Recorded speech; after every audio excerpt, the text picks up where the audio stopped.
मुंबई मराठी साहित्य संघाच्या वतीनं हिंदू हृदय सम्राट बाळासाहेब ठाकरे मराठी भाषा अभियान हे आम्ही राबवलं होतं आणि जवळजवळ 1,65,600 हिंदी भाषिक नव्हे तर अमराठी रिक्षा टॅक्सी चालकांनी त्यांना प्रचंड प्रतिसाद दिला आणि त्यांना प्रमाणपत्रही कोकण मराठी साहित्य परिषदेच्या वतीनं पद्मश्री ज्येष्ठ साहित्यिक मधु मंगेश कर्णिक यांच्या उपस्थितीमध्ये ठाण्याच्या गडकरी रंगायतांमध्ये एकनाथ शिंदे साहेब, उदय सामंत साहेबांच्या उपस्थितीमध्ये देण्यात आलं। त्यामुळे मी त्या सर्व अमराठी रिक्षा टॅक्सी चालकांचं मनापासून राज्याचा परिवहन मंत्री या नात्यानं अभिनंदन करतो, त्यांचं कौतुक करतो की राज्यामध्ये 1989चा जो नियम आहे आणि त्या नियमाच्याच आधारे 12 ऑगस्ट 2026 रोजी जर रिक्षा आणि टॅक्सी महाराष्ट्रामध्ये चालवायची असेल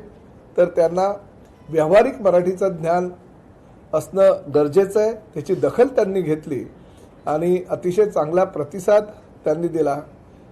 महायुती सरकार आहे आणि महायुती सरकारच्या माध्यमातून राज्यातील जास्तीत जास्त सर्वसामान्य जनतेला रोजगार उपलब्ध व्हावा, राज्यातील जनतेबरोबरच देशातील अन्य प्रांतातून आलेल्या गोरगरीब लोकांना सुद्धा ह्या महाराष्ट्रामध्ये रोजगार उपलब्ध व्हावा ही प्रामाणिक भूमिका आहे।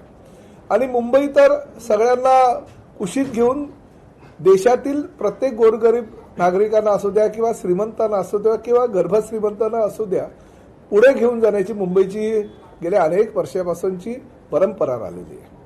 परंतु प्रत्येक राज्याला प्रत्येक राजभाषेचा म्हणजे त्यांच्या भाषेचा अभिमान असणं गरजेचं आहे। तसंच महाराष्ट्राला सुद्धा मराठीचा अभिमान असणं गरजेचं आणि अभिजात भाषेचा दर्जा देशाचे लोकप्रिय पंतप्रधान आदरणीय नरेंद्र मोदी साहेबांनी मराठीला दिलेला असल्याकारणानं त्या मराठीचा प्रचार व्हावा, प्रसार व्हावा आणि मराठी सर्वसामान्य दूरवर जगामध्ये पोहोचावी हा प्रामाणिक हेतू मनामध्ये ठेवून आम्ही 12 ऑगस्ट 2026 रोजी परिवहन विभागानं जी नवीन कायद्यामध्ये तरतूद केली त्याची अंमलबजावणी आता आम्ही उद्यापासून सुरुवात करतोय।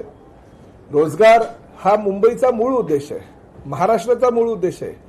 परिवहन खात्याच्या वतीनं जरी कारवाई करण्याची भूमिका आम्ही घेतली तरी कोणाचा रोजगार बुडावा ही आमची भूमिका नाहीये आणि आम्ही दाखवून दिलेलं आहे की 1,65,600 हे अमराठी रिक्षा टॅक्सी चालकांना आम्ही मराठी शिकवलं। म्हणजे कोणाजवळ कोणाच्या पोटावर किंवा कोणाच्या रोजीरोटीवर गदा आणण्याचा आमचा मुळीच प्रयत्न नाहीये। परंतु शेवटी ही महाराष्ट्राची अस्मिता, महाराष्ट्राची संस्कृती टिकवणं सुद्धा फार गरजेचं आहे आणि म्हणून जे अमराठी रिक्षा टॅक्सी चालक असतील जे अद्यापर्यंत त्यांनी ह्या मोहिमेमध्ये भाग घेतला नाही, ह्या अभियानामध्ये भाग घेतला नाही, काही तर रिक्षा टॅक्सी चालकाने व्हिडिओ प्रकाशित केले। व्हिडिओ प्रकाशित करून आपको जो करना है वो करो, परिवहन मंत्री हम राज्य में मेहनत करेंगे, हम रिक्शा चलाएंगे, हम टैक्सी चलाएंगे, हम पैसा भी कमाएंगे मगर मराठी नहीं सीखेंगे, मराठी नहीं बोलेंगे। ही मगरुरी किंवा ही मुजोरी जर कोणाची असेल तर त्याला कायद्याच्या कक्षेत राहून उत्तर देणं आमचं कर्तव्य आहे आणि त्यामुळे उद्यापासून 12 ऑगस्ट 2026 रोजी जो नियम जो कायदा आम्ही पारित केलेला आहे त्या कायद्याच्या अनुषंगाने जर कोणाला व्यावहारिक मराठी भाषेचं ज्ञान येत नसेल तर त्याच्यावर कारवाई करण्याची जी मोहीम आहे ती मोहीम आम्ही चालू करणार आहोत। सर्वप्रथम प्रत्येक रिक्षा चालकाला ज्याला मराठीचं व्यावहारिक ज्ञान नसेल त्याला नोटीस देणार। 1 महिन्याच्या नोटीसमध्ये जर त्याला व्यावहारिक मराठी भाषेचं ज्ञान आलं नाही तर त्याचं जो बॅज आहे, जे लायसन आहे ते 3 महिन्यापर्यंत निलंबित करण्याच्या सूचना परिवहनच्या सर्व अधिकाऱ्यांना आम्ही दिलेल्या आहेत। परंतु ती वेळ येऊ नये अशी आमची प्रामाणिक भूमिका आहे। 1 महिन्याचा कालावधी अनेक रिक्षा टॅक्सी संघटनांच्या नेत्यांनी आमच्याकडे मागितला, अनेक जे राजकीय पक्षाचे नेते त्यांनी आम्हाला सांगितलं की आम्हाला मुदतवाढ हवी आहे। परंतु माझं असं म्हणणं की कायद्याच्या कक्षेमध्ये राहून आम्ही ही मुदतवाढ त्यांना देतोय।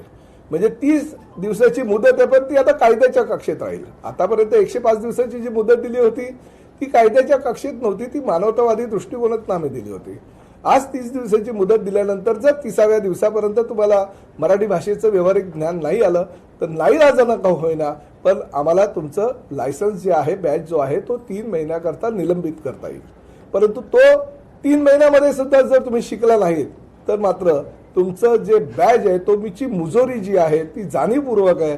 मराठी भाषेचा तुम्ही द्वेष करता, महाराष्ट्रामध्ये मराठी संस्कृतीचा तुम्ही द्वेष करता असं समजून पूर्णतः तुमचं लायसन्स आणि बॅच रद्द करण्याचे अधिकार आम्ही आरटीओच्या अधिकाऱ्यांना आता दिलेले आहे आणि कायद्याच्या कक्षेमध्ये राहून मराठी भाषा पूर्ण जगभरामध्ये पोहोचवणं, मराठी भाषेची संस्कृती महाराष्ट्रामध्ये रुजवणं.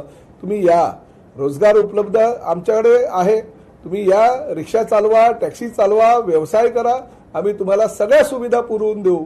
आज आम्ही आनंद दिघे साहेबांच्या नावानं एकनाथ शिंदे साहेब मुख्यमंत्री असताना जे महामंडळ स्थापन केलं होतं त्या महामंडळामध्ये सुद्धा आता जवळजवळ आमचे 37,000हून जास्त सभासद झालेले आहे.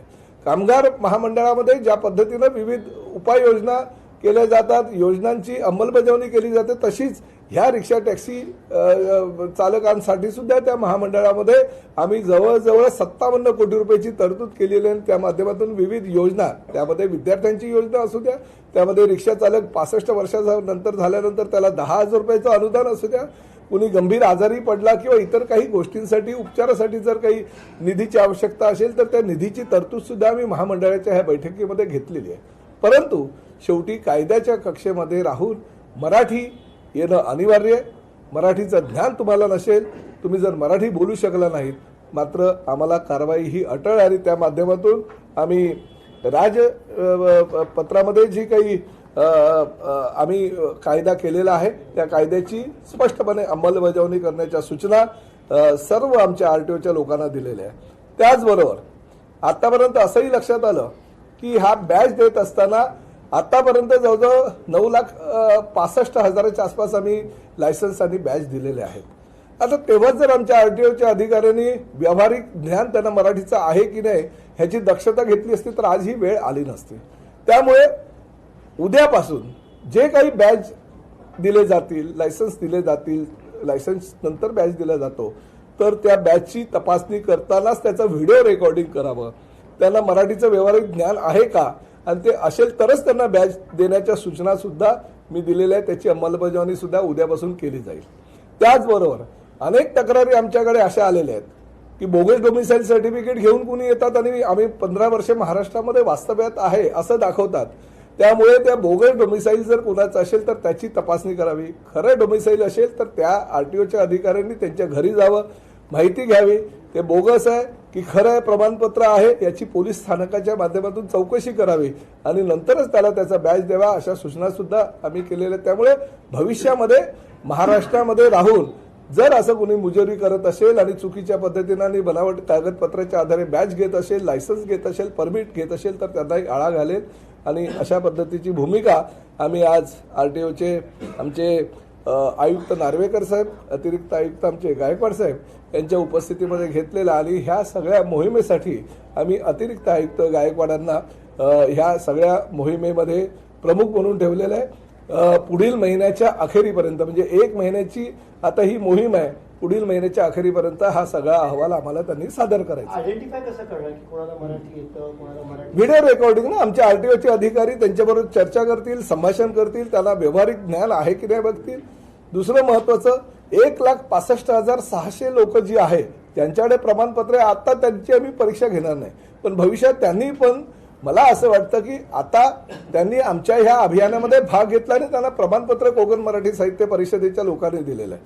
त्यामुळे त्यांना आम्ही 1,65,600 जी लोक आहेत त्यामध्ये काही 7,000-7,500 नापास झाले होते त्यांची पुनर्परीक्षा घेण्याची सूचना केलेली आहे. त्यांनाही पुनर्परीक्षा घेऊन मराठी शिकवावं अशा सूचना केलेल्या आहेत. त्यामुळे त्या वगळून तेवढी लोक वगळून अन्य जे अमराठी असतील त्यांच्यावर कारवाई मात्र उद्यापासून अटळ आहे.